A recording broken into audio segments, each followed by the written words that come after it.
Eu sou o professor Lucas Neto. Sejam bem-vindos a mais um programa Escola Bíblica no seu lar. Hoje nós vamos estudar a lição de número 1, que tem como título Adão, o primeiro homem. O homem foi criado pelas próprias mãos do Senhor, que ao soprar nas narinas deste o fôlego de vida, o homem se fez alma vivente para um sublime propósito na terra. Nesta lição, estudaremos sobre o criacionismo como o princípio de tudo. Identificaremos os fundamentos do criacionismo. Examinaremos como foi realizada a obra de Deus na criação, finalizando então o nosso estudo, conhecendo como o homem foi criado e a sua finalidade na terra. O criacionismo como o princípio de tudo. O criacionismo proclama que Deus é o Criador do homem, dos céus, da terra e de todas as coisas que neles há. Os fatos narrados na Bíblia Sagrada sobre a criação de tudo e de todos, por ordem e feitura e vontade divina, devem ser aceitos, sem qualquer objeção, como fatos literais, reais, históricos, absoluto e como fundamento dogmático para refutar qualquer teoria humanística sobre a origem de tudo. Mesmo porque os que refuta ou seja, as ideologias, as filosofias que refutam o criacionismo são teorias e, portanto, sendo teorias, são relativas e não absolutas.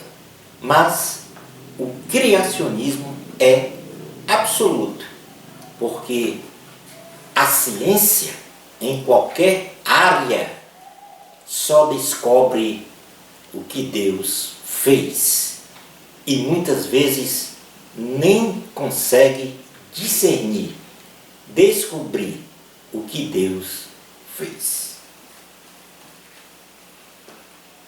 O livro de Gênesis responde com simplicidade aos homens as seguintes indagações, que não é respondido por absolutamente nenhuma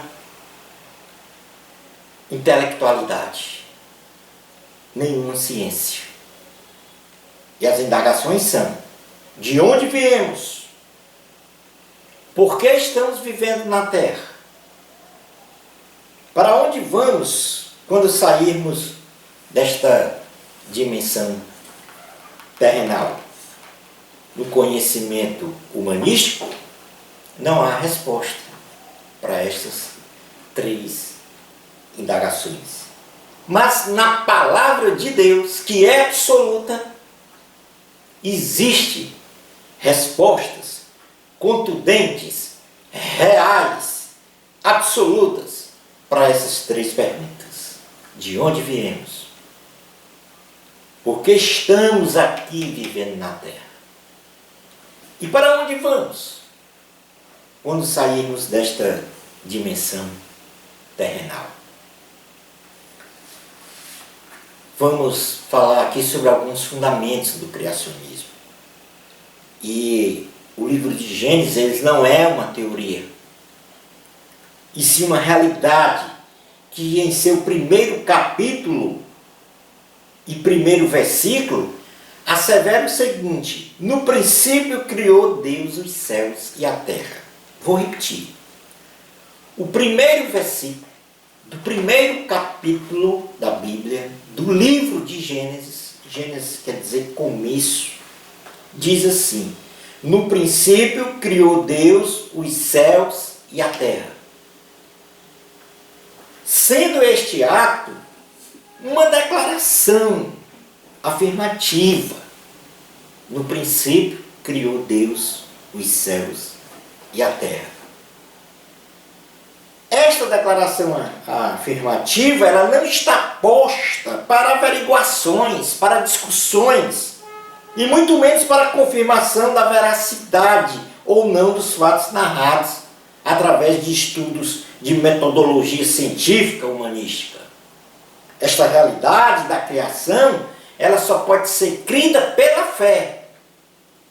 E basta olhar para o céu, basta olhar para as árvores, basta olhar para o mar, basta olhar para si mesmo ou para o seu próximo, que você vai observar ou intuir que existe um Deus Criador.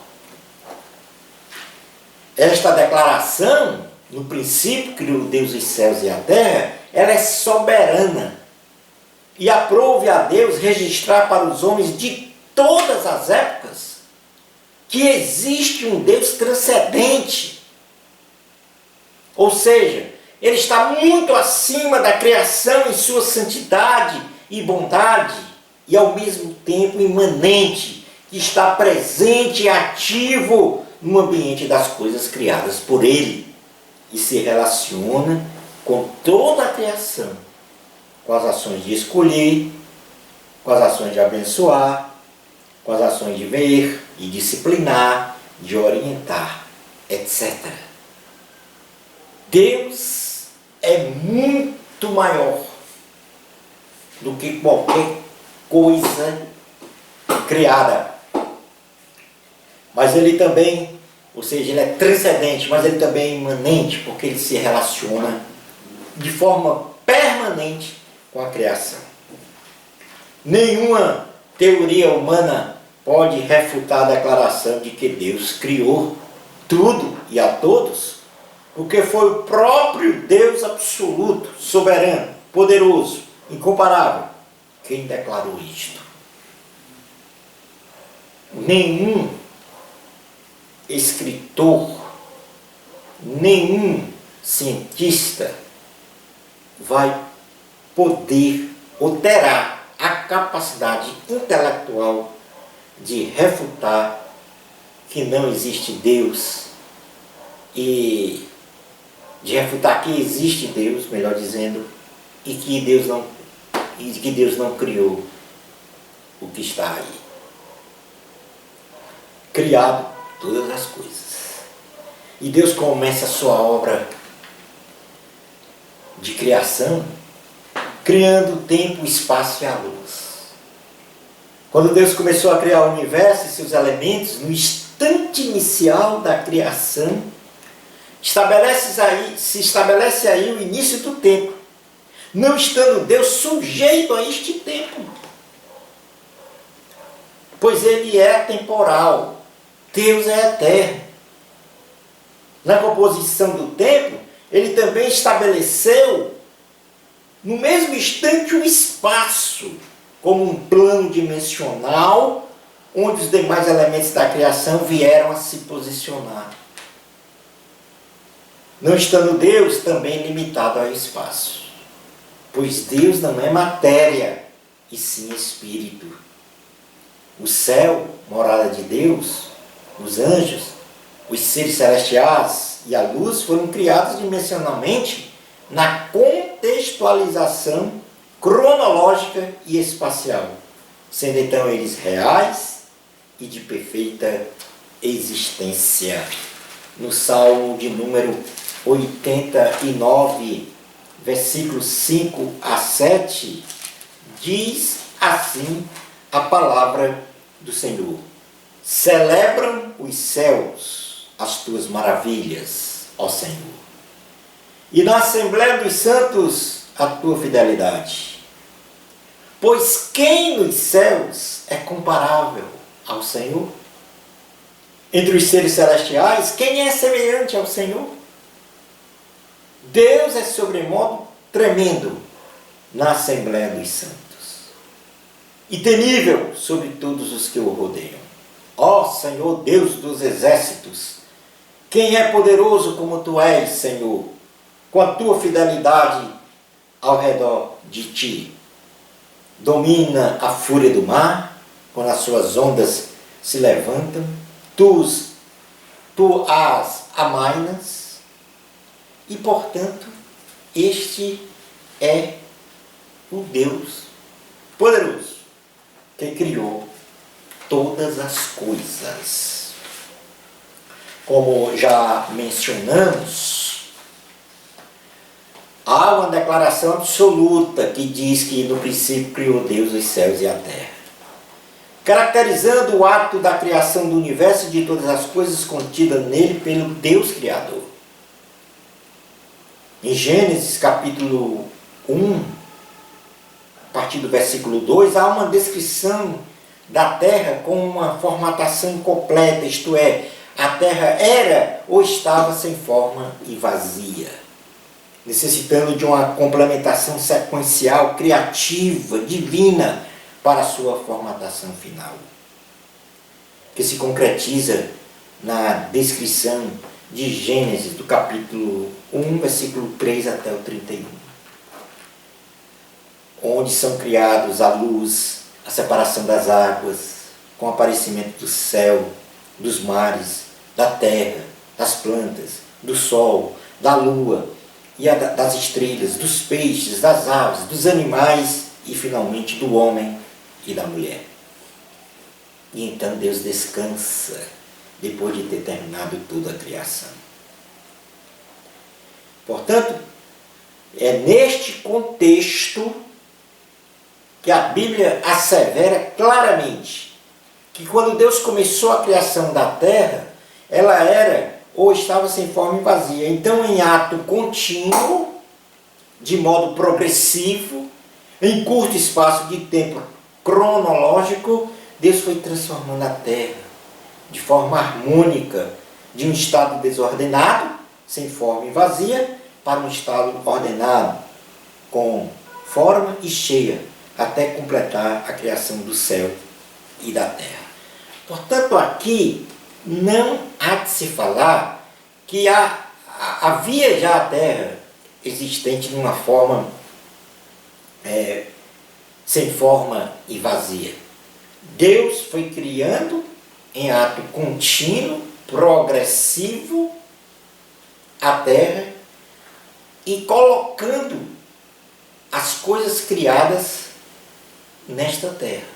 É o que nós vamos ver a partir de agora, quando Deus cria a luz, separação das águas, criação do reino vegetal, criação do sistema solar e a criação do reino animal.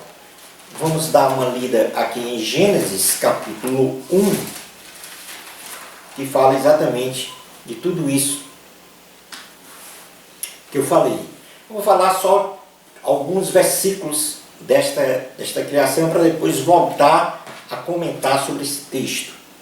No versículo 3, no versículo 1 diz: no princípio criou Deus os céus e a terra, porém, estava sem forma e vazia, havia trevas sobre a face do abismo e o Espírito de Deus pairava por sobre as águas. Disse Deus: haja luz, e houve luz.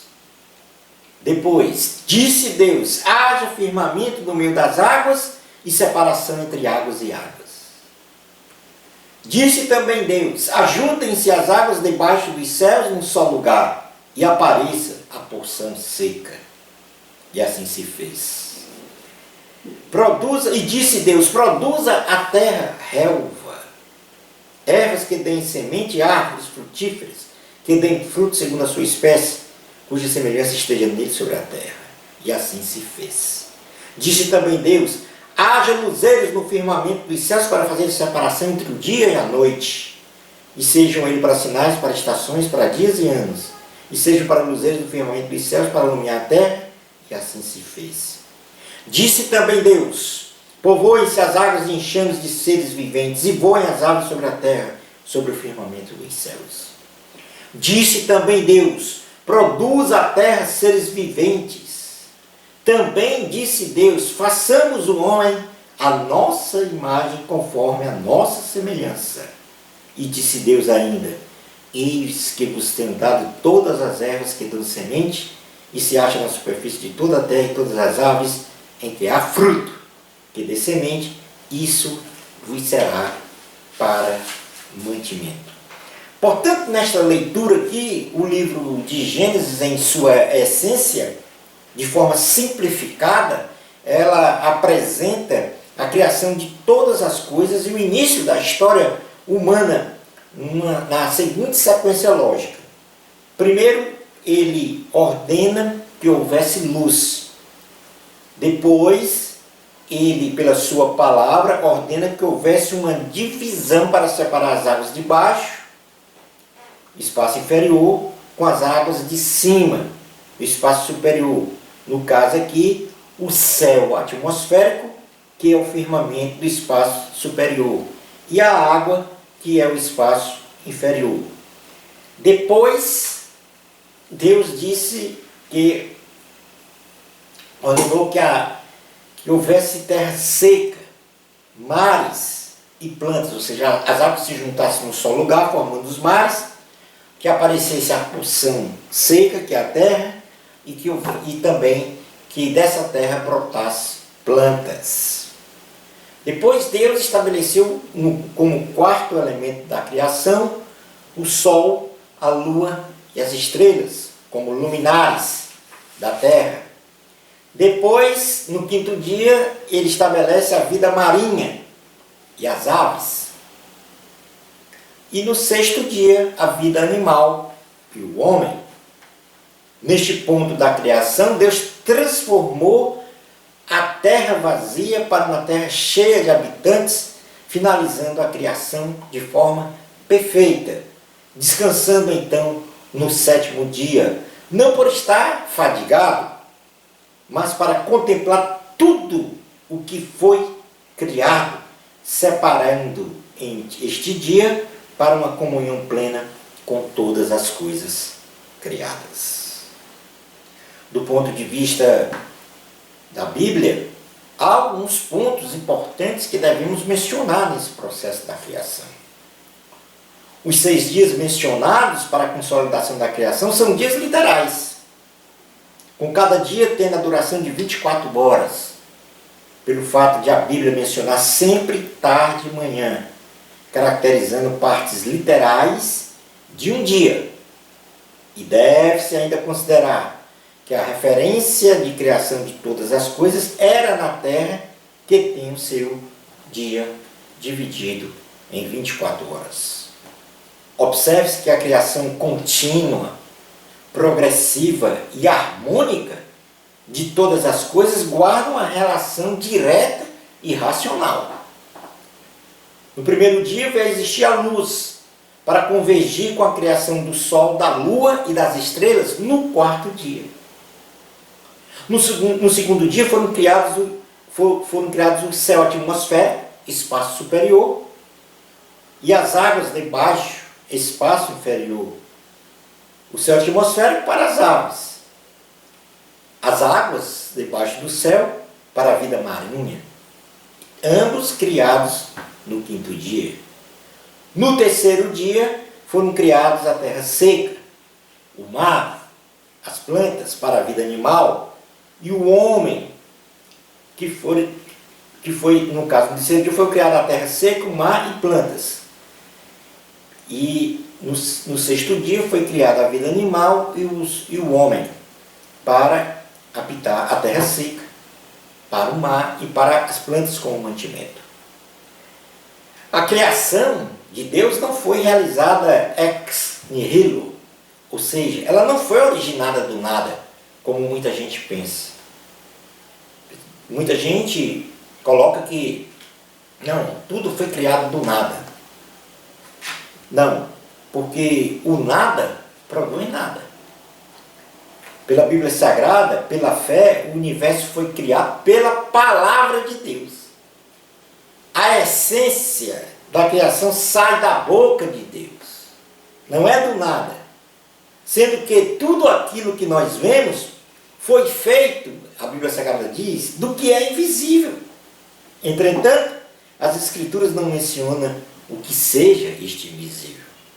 E, portanto, nós não podemos conjecturar, mas apenas dizer que toda a criação, tudo que há na terra, no céu, no universo, saiu da essência, da palavra de Deus, da natureza de Deus, e não do nada.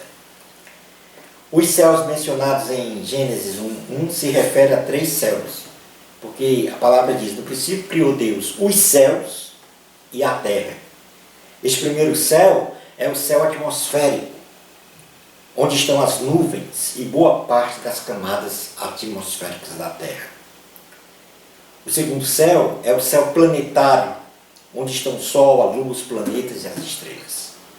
E o terceiro céu é o céu espiritual, considerado a morada do Senhor, onde estão os seres celestiais e os santos que morreram em Cristo Jesus. Nós vamos terminar a nossa aula como último item falando de como o homem foi criado. E aqui está a diferença básica, ou melhor, a diferença fundamental, não é básica, é fundamental, do restante da criação. A Bíblia Sagrada apresenta 2 relatos sobre a criação do homem. Sendo que a primeira descrição, ela aponta o homem com origem em Deus, possuindo os atributos morais de Deus: amor, justiça, bondade, etc. São virtudes. Isto é, feito à sua imagem e semelhança, sendo-lhe ortogado o domínio sobre as demais coisas criadas. Gênesis capítulo 1, versículo 26 e 27, diz assim a palavra do Senhor: também disse Deus: façamos o homem à nossa imagem, conforme a nossa semelhança, tenha ele domínio sobre os peixes do mar, sobre as aves dos céus, sobre os animais domésticos, sobre toda a terra e sobre todos os répteis que rastejam pela terra. Criou Deus, pois, o homem, a sua imagem, a imagem de Deus o criou, homem e mulher os criou. Este é o primeiro relato. Na segunda descrição da criação do homem, ou seja, esse primeiro relato coloca o homem na condição de ser imagem e semelhança de Deus quanto às suas virtudes morais, de justiça, de bondade, de amor, de paciência, longanimidade, ou seja, de alegria, ou seja, as virtudes morais e do caráter de Deus. Agora, na segunda descrição da criação do homem, há uma alusão direta à origem material do homem. Isto é, o homem foi criado do pó da terra. E esta é a diferença fundamental do restante da criação. Porque o restante das coisas criadas foi pela palavra de Deus. A do homem foi pela palavra e também pelas mãos do Senhor. Ou seja, mostra o homem tanto com uma origem material, pó da terra, e uma origem imaterial, quando Deus soprou o fôlego de vida no nariz do homem, se tornando ele alma vivente, consolidando a sua parte espiritual. Gênesis capítulo 2, versículo 7, diz assim a palavra do Senhor: então formou o Senhor Deus ao homem do pó da terra, e lhe soprou nas narinas o fôlego de vida, e o homem passou a ser alma vivente. Então observe, no primeiro relato, fala que o homem é a imagem e semelhança de Deus, no aspecto de seu caráter, ou seja, das suas virtudes de caráter, das suas virtudes morais, amor, justiça, bondade, benignidade.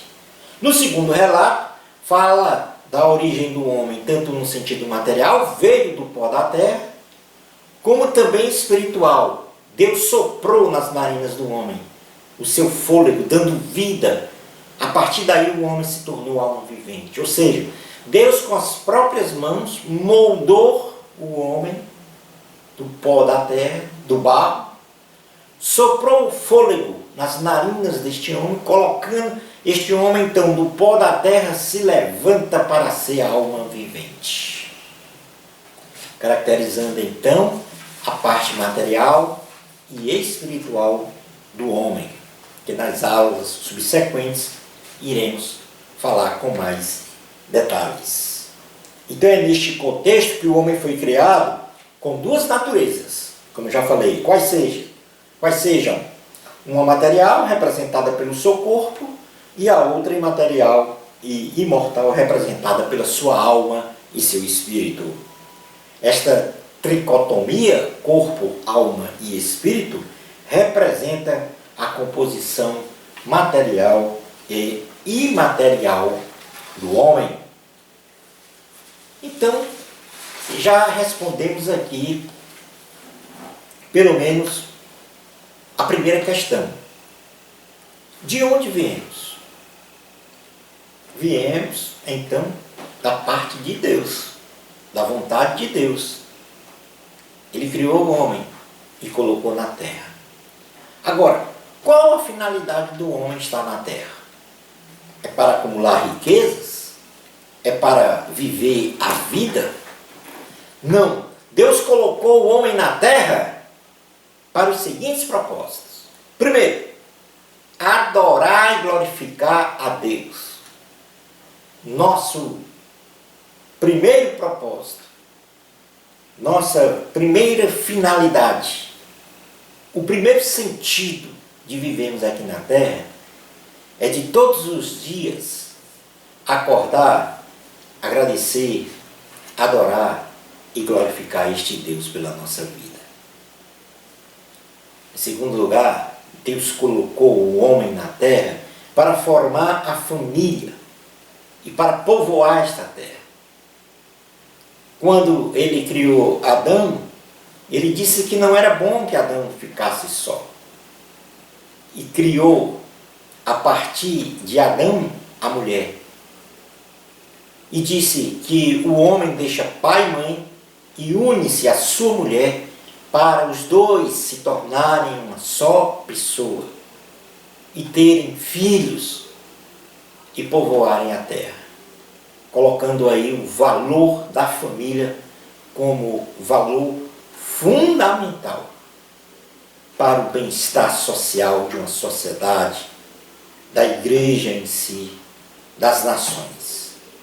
Sem família não temos sociedade, não temos igreja e não temos nação saudável. E em terceiro lugar, Deus colocou o homem na terra para cuidar da própria terra, para ser um mordomo, para administrar as coisas que Deus entregou, assim como fez a Adão no Jardim do Éden. Que o homem tenha a responsabilidade socioambiental de não estragar a sua casa que Deus lhe deu à terra, de não poluir os mares, os rios, de não deteriorar a terra, de não cortar as florestas, de não provocar mudanças climáticas no planeta. Que o homem cuide da sua casa, que foi dada por Deus, que está perfeitamente equilibrada, tem um equilíbrio, a natureza tem um equilíbrio em seu funcionamento, em seus ecossistemas. E qualquer desequilíbrio por intervenção humana traz problemas trágicos para nós, como maremotos, terremotos e tantas outras catástrofes que nós chamamos naturais, que, no entanto, são oriundas da intervenção errônea do homem no cuidado da terra. Portanto, nós estamos aqui na terra, em primeiro lugar, para adorar e glorificar o nome de Deus. para formar famílias saudáveis, sociedades saudáveis, viver em paz com Deus e com o próximo e cuidar deste planeta até a vinda do Senhor. Portanto, aí a gente responde a segunda pergunta: o que é que nós estamos fazendo aqui na Terra? E a terceira pergunta: para onde iremos na sequência de todo esse trimestre? Nós vamos responder para onde é que nós vamos. Mas eu já vou adiantar. Nós vamos para um lugar onde não tem morte, onde não tem doenças, onde não tem injustiça, onde não tem mentira, onde não tem desigualdades sociais, onde não tem homicídios, onde não tem desonestidade, ganância. Só tem uma coisa importante que consolida e sustenta todas as outras: é o amor. O amor verdadeiro, o amor incondicional, o amor de Deus. É para o céu que aqueles que creem em Jesus Cristo vão. O livro de Gênesis, concluindo a aula de hoje, o livro de Gênesis revela que o universo e tudo que nele existe não foi criado por acaso, e sim pela palavra de um Deus Todo-Poderoso, que segundo a sua vontade determinou a existência de tudo e de todos, para a sua honra, para a sua glória, para o seu louvor e para a adoração para sempre. Creia neste Deus maravilhoso que criou todas as coisas, eu e inclusive você. Bênçãos especiais de Jesus para você. Amor a Cristo. A glória é de Deus. Até a próxima aula, se Deus permitir.